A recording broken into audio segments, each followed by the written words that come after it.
talking today about yarrow because I just came across this plant here growing out of a gap in these slabs, and I'm in a kind of dump for old caravan parts. You see bits of deck in there, and it's quite unusual. Someone's going to have a fire there. But what I really like is just coming along and seeing all the plants that grown up. And you see there's some herb robert down here, and there's willow herb over there. I found south heel, silverweed. But I love that this yarrow plant here is just growing, and I had a closer look and I could see it's coming up through the gap in the blocks. You can see the leaves here just coming towards the light, and there's that little gap there, see? And striving up and up and coming out to find the light.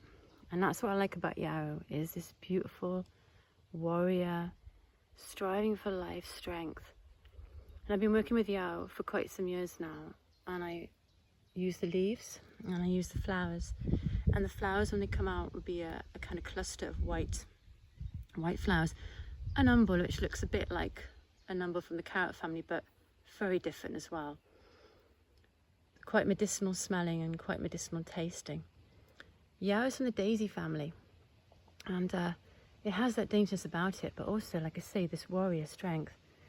The name for yarrow is Achillea millefolium, which I love because Achilles reputedly on the battlefield would give his soldiers who were wounded this herb, and it would stop bleeding.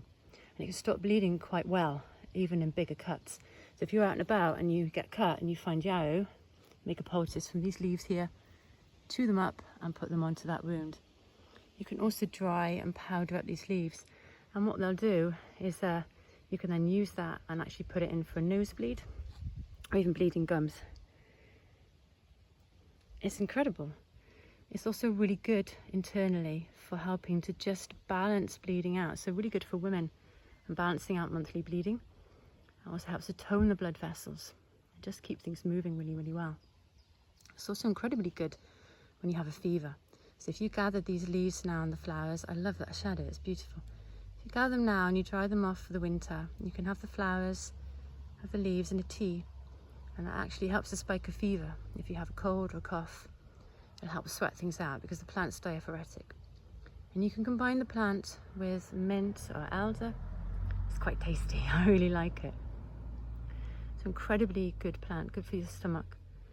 But what I love about it, it does have this warrior strength. It's known as carpenter's herb because carpenters would cut themselves quite a lot. But I like the way that the plant is striving for the light to come up through these really heavy blocks. I couldn't even move them to try and get the plant out from underneath. So I'm just in full appreciation of what the plant's doing right now. And it reminds us of being that way. Whatever happens in your life, keep looking towards the light, keep growing, keep being strong. Yarrow teaches all this and more.